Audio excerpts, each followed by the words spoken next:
नमस्कार, आप सभी का हमारे YouTube चैनल में हार्दिक स्वागत है। नेताजी के विशेष पत्र इस सीरीज की शुरुआत हमने की थी।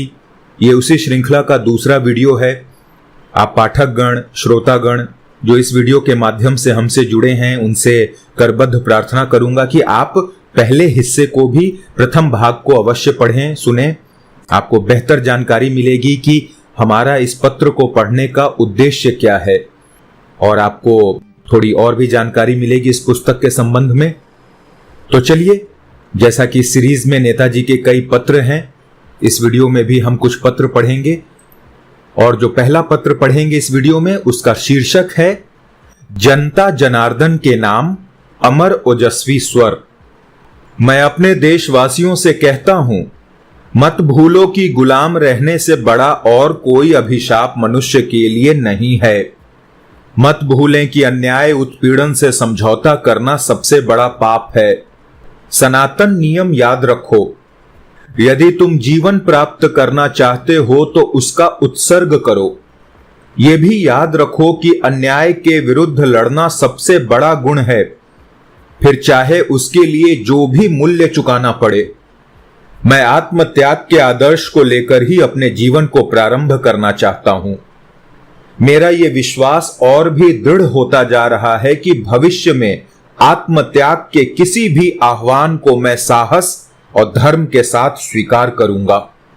जो सत्य समझूंगा उसको पालन करने के मार्ग में मुझे सांसारिक विवेचन के अधीन नहीं रहना पड़ेगा। न्याय, समानता, स्वाधीनता और नियमशीलता का प्रेम से घना संबंध है। यदि मानव जाति के प्रति हमारे हृदय में प्रेम नहीं तो हम किसी के साथ न्याय और समानता का व्यवहार नहीं कर सकते। ऐसी दशा में न तो हम स्वतंत्रता के लिए लड़ ही सकते हैं और न आत्म बलिदान ही कर सकते हैं। मैं कह सकता हूं कि यही सिद्धांत साम्यवाद के सार हैं और इसी साम्यवाद को मैं देखना चाहता हूं।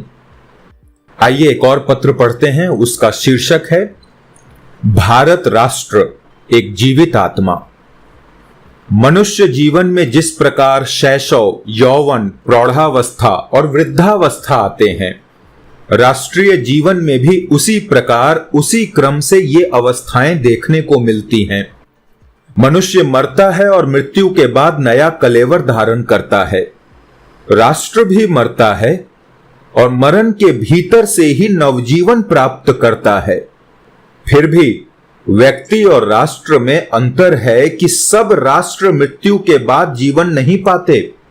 जिस राष्ट्र में अस्तित्व की कोई सार्थकता नहीं रह जाती, जिस राष्ट्र की हृदय गति बिल्कुल स्तब्ध हो जाती है, वो पृथ्वी तल से विलुप्त हो जाता है अथवा कीट पतंग की भांति जीवन धारण करता रहता है और इतिहास के पृष्ठों के बाहर उसके अस्तित्व का कोई भी निर्दशन नहीं रह जाता।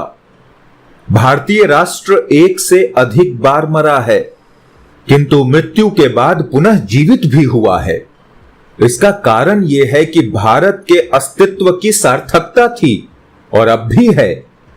भारत का एक ऐसा संदेश है जिसे हमें विश्व के कोने कोने तक पहुंचाना है।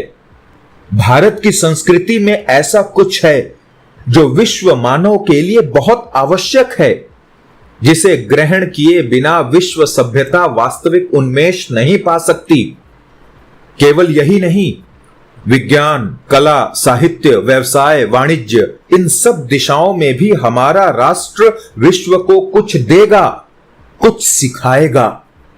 इसीलिए भारत के मनीषियों ने अंधकार पूर्ण युगों में भी अपलक भारत का ज्ञान प्रदीप जलाए रखा। हम उन्हीं की संतान हैं। अपना राष्ट्रीय लक्ष्य प्राप्त किए बिना हम मर सकते हैं? मनुष्य देह पंचभूत में मिल जाने पर भी जीवात्मा कभी नहीं मरती। उसी प्रकार एक राष्ट्र के मर जाने पर भी उसकी शिक्षा, दीक्षा तथा सभ्यता की क्रमिक धारा ही उसकी आत्मा होती है। जब कभी किसी राष्ट्र की निर्माण शक्ति समाप्त हो जाए तो समझना चाहिए कि वो मरणोन्मुख है। आहार, निद्रा और संतान उत्पत्ति ही तब उसकी कार्य सूची बन जाती है और लोक लीक चलन ही एकमात्र नीति है। इस दशा में कोई कोई राष्ट्र बचा रहता है यदि उसके अस्तित्व की सार्थकता रही हो। जब कभी अंधकार पूर्ण युग किसी राष्ट्र को ग्रस लेता है तो वो किसी प्रकार अपनी शिक्षा, दीक्षा और सभ्यता की रक्षा करता रहता है, अन्य राष्ट्रों में विलीन होकर निश्शेष नहीं हो जाता। उसके बाद अदृष्ट तथा भगवान के इंगित से फिर उसे नवजागरण की झलक मिलती है। अंधकार धीरे धीरे मिटने लगता है, नींद टूटती है, आंखें खुलती हैं और उनकी निर्माण शक्ति पुनः लौट आती है। सहस्त्र दल पदुम की भांति उस राष्ट्र का जीवन धर्म फिर प्रकट होता है और वो अपने आप को नई नई दिशाओं में अभिव्यक्ति देने लगता है।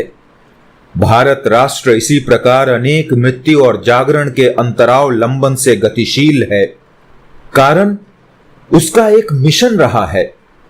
भारतीय सभ्यता का एक उद्देश्य है जो आज भी सफल नहीं हुआ है। भारत के इस मिशन में जिसकी आस्था है वो भारतवासी ही मात्र जीवित है, न कि वे 33 कोटि लोग जो केवल जिंदा रहने के लिए जिंदा हैं। भारत के और बंगाल के नवयुवकों का यह विश्वास है, तभी वे जीवित हैं। आइए एक पत्र और पढ़ते हैं। आखिरी नाम है इसका, शीर्षक है आत्मविश्वास। जब मुझे महीनों महीनों भारत के बाहर जेल खानों में रहना पड़ा तो उन दिनों अक्सर मेरे मन में यह प्रश्न उठता, किसके लिए, किसकी प्रेरणा से हम जेल की यातनाएं सहकर भी टूटे नहीं बल्कि और अधिक शक्तिशाली हो उठे हैं। भीतर से इस प्रश्न का जो उत्तर मिलता उसका आशय है, भारत का एक मिशन है, एक गौरवपूर्ण भविष्य है। भारत के उस भविष्य के उत्तराधिकारी हम हैं। नए भारत के मुक्ति के इतिहास की रचना हम ही कर रहे हैं और हम ही करेंगे। ये आस्था है तभी सब दुख सह सकता हूं, भविष्य के अंधेरों को अस्वीकार कर सकता हूं, यथार्थ के निष्ठुर सत्यों को आदर्श के कठोराघातों से धूल में मिला सकता हूं। यही वो अटल अचल आस्था है जो देश की युवा शक्ति को मृत्युंजय बनाए है। ये श्रद्धा, ये आत्मविश्वास जिसमें है वही व्यक्ति सृष्टा है, वही देश सेवा का अधिकारी है। संसार में जो कुछ भी महत् प्रचेष्टा वो मानव मन, आत्मविश्वास और निर्माण शक्ति की प्रतिछाया मात्र है। अपने और अपने राष्ट्र के ऊपर जिसे भरोसा नहीं वो व्यक्ति कभी कोई निर्णय कर सकता है भला? धन्यवाद। देखिए, इन पत्रों को पढ़कर पता चलता है, इसीलिए मैंने आप लोगों से रिक्वेस्ट किया था कि पहले वीडियो को अवश्य सुनिए एक बार कि इस व्यक्ति को क्यों पढ़ना जरूरी है। हमें जो बताए गए, पढ़ाए गए महापुरुष जिन्होंने हमें बिना खड़ग बिना ढाल आजादी दिलाई, और बाकी भी जितने लोग थे सब बहुत अच्छे लोग होंगे थे, लेकिन इस व्यक्ति को जरूर पढ़िए। अगर इसको आपने मिस किया ना, क्योंकि अभी तक तो हम इन्हें इग्नोर ही करते आए, लेकिन जैसा वो आह्वान कर रहे हैं, कृपया करके हाथ जोड़ के बोल रहा हूं कि इस व्यक्ति के विषय में जानिए, इस व्यक्ति को पढ़िए और इसके जीवन से कुछ सीख लीजिए।